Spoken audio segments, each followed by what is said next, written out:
Broker Bulletin acknowledges the traditional custodians of all the lands across the country on which we record our podcast and pays its respect to all Aboriginal and Torres Strait Islander people.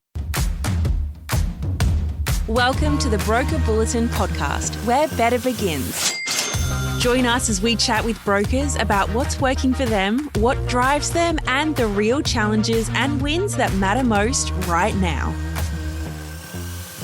Hi everyone, and welcome back to another episode of Broker Bulletin. My name is Reis, and I'm the Business Development Manager for the LMG Outsourcing team. A common challenge I hear from brokers is how busy they are, consistently juggling multiple responsibilities. With so much on their plate, it can be difficult to find the time and mental space to step back and focus on working on the business rather than in the business. But that's exactly where LMG Outsourcing may offer you a solution, giving brokers room to grow without dropping the ball on what really matters day to day. Today, we're shining a light on one brokerage that's doing exactly that. Build, invest, grow. They've taken a smart approach to outsourcing, and it's making a real big difference in their business. I'm pleased to have Nelson Bedoya and owner Kocabay in the studio with me today to share their story. Owner Nelson, great to have you guys here today. Thank you very much for having us. Thanks for having us. Appreciate the invite. Take us back to the start and tell us a little bit about your business and your structure. Now, I guess how we're structured is we have relationship managers who basically work on the file from handover to lodgement. And then to basically help them, we have the BSU, as you guys call them. We call them relationship assistants that will help do certain parts of the process, which is basically heavily admin based in preparation for the RMs to actually do higher value items. Once the file gets to an unconditional status, we have a settlements relationship manager whose responsibility is to get it from unconditional approval to settlement. And then we have a post-settlement care team that will also do everything after that. The only other thing would be that we have a general manager who oversees the day-to-day operations and looks after the team in terms of their performance and one-on-ones and reviews and making sure that they're aligned to what the greater goal is for the company. Mm-hmm. So that would be the only other thing to add in that regard. And it's probably a good time to also add in there that BSU play an important part in everything that owner just mentioned. So they work through for the team that goes from lodgement through to formal approval. They form part of the team that helps with settlements, and they also form part of the team of that look after post-settlement. So all our annual reviews, ad hoc admin requests from clients. Mm-hmm. So they play an integral part in every aspect of what we do. And when you think about growth, what does that actually mean to you guys, both professionally and personally? From a business perspective, I mean, growth is aligned to, where we see ourselves heading to, whether that be a specific dollar value, what we aim to kind of look like in the next, say, 5 to 10 years, and to kind of touch base on that. Our goal and our dream is to eventually become $1 billion a year loan writing business. Mm-hmm. And we kind of have in our head, we have a bit of a template or a map, however you want to call it, of what we need the business to look like in the coming years for us to be able to achieve that. So for us, obviously, our growth is tied to being able to reach that goal. And it's all centered around touching as many people's lives as we can and helping them on that journey, whether it be purchasing something as purchasing a vehicle, whether it be buying a home, whether it be purchasing a commercial property, whether it be investing in self-managed super funds, or whatever it is that they need that's important to them at whatever stage of life. It's all centered around that. And then, like, in terms of a business goal, it's about how do we do $1 billion a year, and there's obviously going to be more people required, more brokers required for us to get there. So that's my view around business growth. Personally, it's just how do I be a better person? How do I make sure I stay true to my values? How do I be a better father? How do I improve from the person that I am today? So I'm very big on personal development. I like to read up on a lot of stuff. I also like to listen to podcasts of people who are where I would like to be, and kind of listen to their journey and gather and understand about what challenges that they had, what steps did they take, at what point did they make certain decisions, mm-hmm. and lessons learned along the way. So for me, growth is all about how do I be a better person?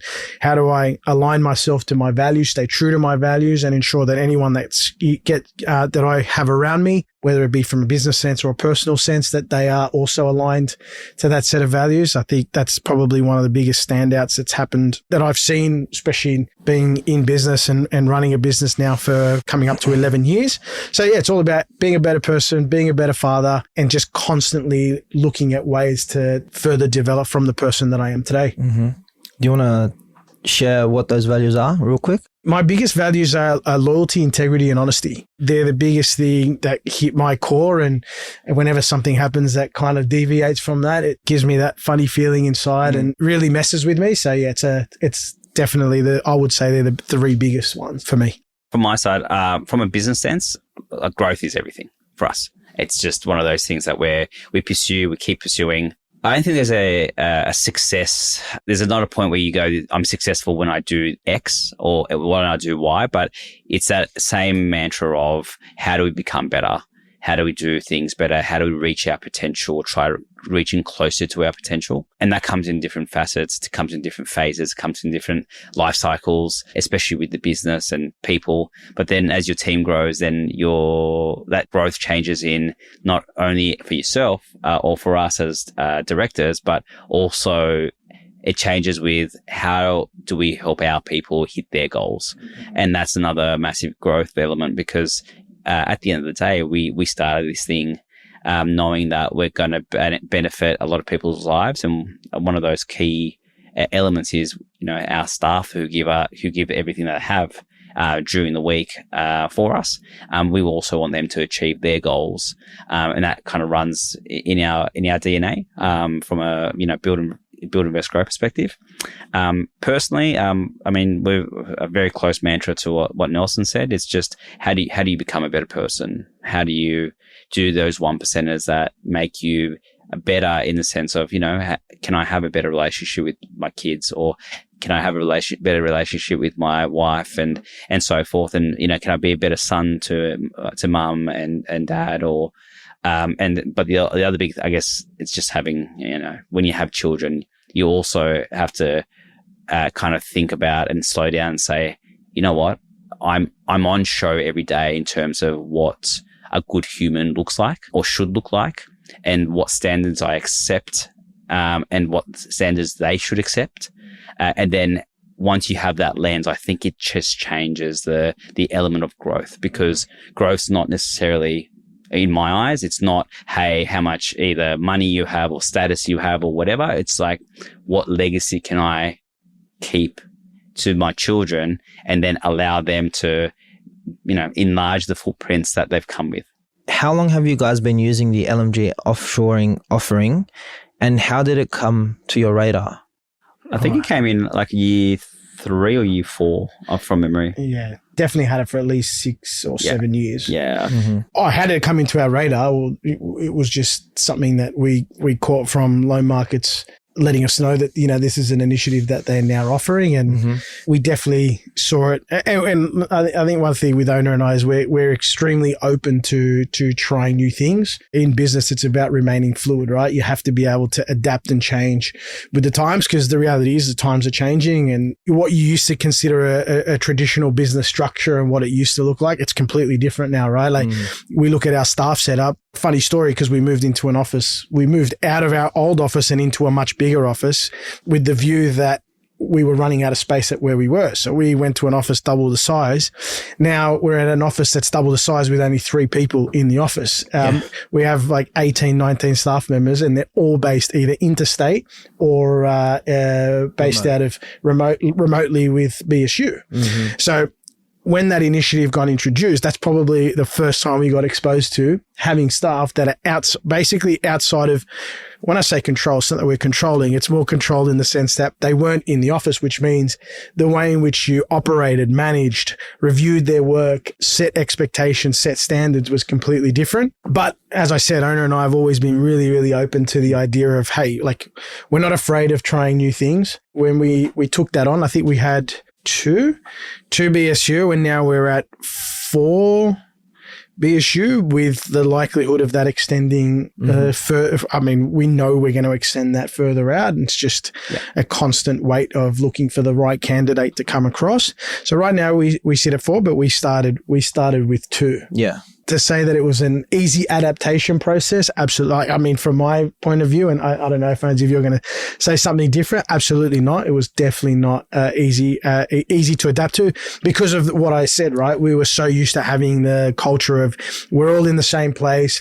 If you ever needed to discuss something with someone, it's like, well, you came to my office, well, we went to your desk and we kind of all worked it out and happy days, everyone moved on. Now it's like, well, I have to pick a specific time that I can speak to you. I need to make sure that there's clear processes in place. I mean, it's been a positive for us because it means that we've had to create set structures, set processes, and we've done a lot of things to kind of, create a very good workflow in the office. But yeah, it wasn't an easy adaptation process. But yeah, we've had them for about 7 years. Question for you there now, Onur, to piggyback off that one. Sure. Walk us through what your business looked like before you partnered with LMG Outsourcing and what challenges were you facing at that time that made you pull the trigger? Good question. So I guess the biggest thing with business that we face or that we have is capacity. But also how do you execute at the level that you want consistently? And I think if you speak to any business person, consistency and execution levels are like go hand in hand. It sounds easy when you say it off the tip of your tongue, but then when you're trying to do it every day and do it consistently and so forth, it's a whole different beast. When we first started, we would have had, I believe, 2 or 3 RMs at the stage. And then the biggest thing was how do we do more of get through volume of files, but that doesn't necessarily mean that customer service gets impacted. And the biggest thing about growth is when you start your brokering business, at the start, you're very quick. Because you're working on limited number of files. So from when you get the original, kind of all the initial documents to sending out a game plan to then go into submission, you can do that really quickly. You can be really nimble. You can do research really quickly, etc. What I guess happens is as you get better, as you grow your reputation, as you get more referrals from existing clients, new referrers, etc., it all kind of bundles up. And then before you know it, instead of you working on 3 deals a day or 2 deals a day, you now have to work at 8 deals a day or 15 deals a day. And as that goes, it's like, well, okay, great. I mean, every business owner will say that they're the best at what they do. And they're probably right in the sense of they can do their things better because it suits them better. But then I guess what BSU has allowed us to do is how do we keep the flow of information as well as the speed of those decisions really quickly, but without having to give up the quality, because you can actually do more files, but you just have to do things a bit differently. And the other thing as well, from a business owner's point of view, and I'm sure a lot of brokers will agree to this, our industry has changed so much. There's now so much more involved in putting a home loan together or just any loan together that it costs a lot more money. It takes a lot more time for you to do that. You still have to figure out how to be able to still get through the level of work required and do that in a way that allows you to still be, let's say you can still operate as a business, so to speak. So that's, I would say, from a business owner's point of view, that's also been a very, very big plus that outsourcing or BSU has added to the business by allowing us to still write the volumes that we want to write, as owners pointed out, but at the same time has given us a bit more feasibility around how to continue to operate as well. So what are the biggest impacts that you think that LMG Outsource has given you more time on to spend in the business? I think it takes away the mundane data entry, the ones that take more time to do processing. I wouldn't say the lower value in terms of how important they are, but the amount of tasks, amount of tasks that you need to do. But also the biggest thing is, and we use it as we use BSU as a safeguard. So they do all our compliance checks on every file. We've got dedicated times per week that they will actually audit all our files. So let's say Friday 9 to 11 is they'll do all of the auditing of the submissions that we've done that week. And although it's already gone through the process, it's been checked, the relevant people have kind of ticked off and checked off, and the brokers have checked off, etc. That's another added layer that we do to make sure that if there was anything missed for whatever reason, then it gets picked up and we can rectify it pretty much straight away. Or the quality of whether it's the notes, whether it's the conversations, whether it was anything else that needed to be noted gets done rather than putting on a to-do list and not having to do it later on. I think it's a form of safeguarding, but also, as Nelson said before, as business owners, I mean, if being profitable wasn't an issue, then you could go and hire as many people as you want, resourcing however you want. Yeah. But I feel like BSU allows you to resource tactfully. Yes, it is cheaper than obviously an Australian resource, but what the change or what you need to do is you could be very specific in terms of what person's duty needs to be done in where and the how. Like, what are you expecting out of them? You have to be very clear, and it has to be very easy checklist or a process flow, etc. And then you're good to go. But if you're expecting someone to come in and go, I'll just tell you what to do, it's not going to work. Yeah, if you're going to wing it, it's not going to work. You can't wing it. Yeah, 100%. You got to have the right process, right steps in place. Otherwise, it's just 100%. And as regardless I said, whether it's onshore or offshore, right? As a business owner, but 100%. Working on the business versus working in the business, right, is a topic of today. And now that you've got this team and this structure and stuff like that, what does your day look like now with your offshore operator? Like, what do you guys probably work more in the business now than ever before? But with that being said, now that they are doing the mundane stuff, the files, compliance and all that stuff, what does your day consist of? I'll speak for myself, but I'm sure Anna's going to agree that it's literally about how many more conversations can we have in the day, right? So how many more clients can we reach out to? How many more of our existing clients can we speak to? Because one of the biggest things that our BSU team do is they do all the annual reviews for our existing clients, right? So if they're doing 4 or 5 annual reviews a day, well, is that an extra 4 or 5 conversations that we can have because we're not the ones doing the annual reviews, for example? How many more referral partners can we reach out to and have a discussion? I mean, the other thing I just want to point out too, it's not like all the business challenges went away because we managed to get BSU staff. If anything, it creates a whole new set of challenges, ones that we're continuously working with. And now that we've got a general manager on board, there's something there that we're working towards, but you can definitely start to see that it definitely starts to alleviate a lot of the pressures that we probably would have had if they weren't there. What we try to make our days about, like no day's ever perfect and no day ever goes how you want it to go. But ideally our days are around how many more conversations can we have? How many meaningful, I think we use the terminology meaningful connections a lot. So how many meaningful connections can we actually have? How many leads can we turn into opportunities for clients to purchase their property or do a pre-approval, whatever it is, right? So it's how many meaningful connections we can have. And I would say that from where we were to where we are now, that's probably one of the biggest things that we identify as being something that they have allowed us, or by having that resource has allowed us to be able to do. I'm a data guy, but if you're going to kind of go data, you're probably getting 30 to 40% of your day back because you're not doing, like, for instance, we do 230 to 240 annual reviews a month, for instance, right? And we, as part of that, we do a competitor analysis as well, depending on the situation. We do valuations as part of that as well. So when you do that and you're doing 240 loans as an example, and we order maybe 2 vals or 3 vals, depending on the competitor analysis, so we can talk about, appropriate pricing and stuff, all those kind of things. If we were doing that ourselves, or if our team was doing it, it'd be a whole different ballgame. Yeah. But then the other big thing as well is it gives you time to start working on strategic priorities and your strategy going forward. So, I mean, we've got our strategy planned out. It's like, well, what can we do now that we have 30% of our day to kind of get to that strategy, or even just have meaningful conversations with our staff? Where do you spend your time? And I guess that becomes a different issue in itself, because you can get sucked up into the day, or you can actually start doing stuff that, is meaningful, moves that trigger, and so forth. Oh no, because you're the data guy, what would you say the overall growth has been to your business ever since you've implemented LMG Outsource?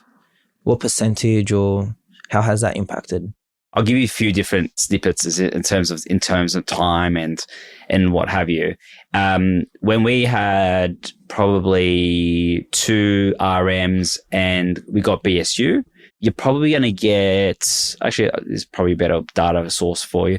So if you were to have one RM and have BSU accompanying that RM, I'd probably say you'd get maybe an extra 40 to 50% out of that RM. I don't know if you can And I'm sure people do it, but I just don't see with the type of business that we write. I don't know if you can get a BSU by itself to do the whole thing end to end. I think the broker has to do more work if you do that. But if you had a BSU with an RM, I'd probably say you're getting 40 to 50% better productivity out of your current Australian staff, because once again, they're becoming project managers rather than actually doing every single little thing. Yeah. So then instead of working on 3 apps a day, they can be working on 5 apps a day or etc. One for you now, Nelson. Looking after onshore staff is difficult as itself. Keeping staff engaged, how can you keep your onshore staff aligned with your business goals is a challenge in itself. Now you add the element of offshore plus the cultural difference, right, through the Filipinos, through the LMG Outsource team. How have you guys come up with a structure to manage that with your offshore team? So how do you keep your offshore team aligned with your business goals and with your performance sort of standards as well? Sure. It's a great question. And as I said at the very beginning, it was a process of, there was a lot of trial and error, right, to kind of work out what worked, what didn't work. And yeah, you're right. There's a lot of differences, especially culturally and whatnot. So we're not perfect. I'm definitely not going to sit here and bang our drum to say that we're perfect, but I definitely think we've come a long way from where we probably started 6 years ago and bringing on a GM and having Neil as a part of the team and having now set structures that the guys can kind of know when they're going to have their one-on-ones, when they're going to have performance reviews, which include meeting one-on-ones with our offshore team and having performance reviews with our offshore team. And the other big thing that we do is we make them a part of everything that we do. So for example, every Monday morning we have call it like a sales catch up or a team meeting where we kind of discuss the week that was and we discuss what kind of week we're planning to have. We make them a part of everything that we do. Yeah. Unfortunately, when we do team bonding activities, for obvious reasons, it's hard to kind of have everyone in the same location at once, but, we try to get them to do something together. Sometimes we've kind of sent out lunch vouchers or go do this or speak to BSU to kind of, maybe give it an extra incentive whether it be a monetary incentive or something that makes them feel like, hey, we have just because a team's getting together or just because a team's got something, you're not being forgotten. To sum it all up, it's centered around making them feel like they're a part of the team. So they're involved in everything that we do, even to the point where we consult them on the parts of the process that they do. Yeah. So we get their feedback, we get their opinions on what things we can do better, what are their struggles, what are their challenges, and then we take that feedback, we work on it, and you use that to better our process and adapt to new things. But as I said, we feel, like I said, it's not perfect, and I'm sure it'll improve over time. But now we feel that we're in a situation where we've got a bit more structure, not just for the onshore staff, but also them, and it involves making them a part of everything that we do. Oh, yeah, I second that. And the other thing we do as well, so we had a virtual trivia day as an example. So everyone got a bit of a beverage of choice. And then our GM, Neil, organised it and basically just did trivia on different things. And then everyone was included, everyone's involved. There was no work talk, just things like that because we do have a remote team and we also have BSU. So it's that element of connection. But I think what a lot of people forget is if you treat them like as part of your team, because they are a part of your team, that there's no difference. And the other thing is, they're just humans. They have the same issues, problems, and so forth, and struggles that we all have. It's just getting to know them and know what drives them, what they like, what they don't like, what their preferences are. But also, the biggest, I think, learning is culturally, just simple things like how do they like being spoken to, or how do they like requests coming in, and not because of anything different, but just because it's a different culture. So even little things like, how they write emails and respond to emails and so forth, when you're just chatting with them, etc., there's certain customs that they have that we might not have here. And just being aware that, hey, if I do say this, I don't want to come across direct because I'm not trying to be direct, but it's just the way we speak, and trying to going, well, if that's not how they receive it, then being mindful that it's not the way you want to be received, so you shouldn't be saying it that way. Yeah. I think a testament to what we've done over the last couple of years is Joey and Paula, who have probably been our longest serving 2 BSU staff members. They've been with us now for 5-6 years. I think that means we're doing something right? So, so we've had Paula and Joey now for 6 years. Kim's coming on now to 3 and a bit years, and Christian's just started, so he's only new. But our offshore staff have actually been with us now for quite some time. When performance dips and things aren't going to plan with your offshore teams, what process do you guys have in place to get that back on track? That's multi-layered. So it'd either be identified in the one-on-ones that Neil has with the BSU. Yep. 2, that we find out the reason. So if you've got a relationship with your staff, which you should, you find out what it is and why it is. And as long as you have the environment, I feel that where they can come to you and say, hey, I'm a bit off, or I'm doing this, or I'm struggling with X and so forth. I feel like that's the part that probably wins the game every single time. But the other big thing as well is we do have a performance metrics that gets reviewed on a weekly basis on how many, requests were done in the inbox, how many deals were put out, or how many pricings were done, etc. So it's very easy to identify, and there's a very quick question on correction. Here at Broker Bulletin, we're all about finding those 1% improvements that lead to big wins. What's one small thing that you guys do each and every day that has the biggest impact on your performance? Across my desk, I have a whiteboard on my wall, and I've put in 5 or 6 quotes or words or sentences, etc., that mean something to me. And one of those is like related to, let's say, being a dad. So it's like one of the sentences are, what kind of father do you want to be? Yeah. And then the other one's, you're building a legacy. The reason, and obviously there's a few other things that kind of get triggered from other parts, but the reason I do that and my 1% is I'm looking at my why on a constant basis every day, multiple times a day.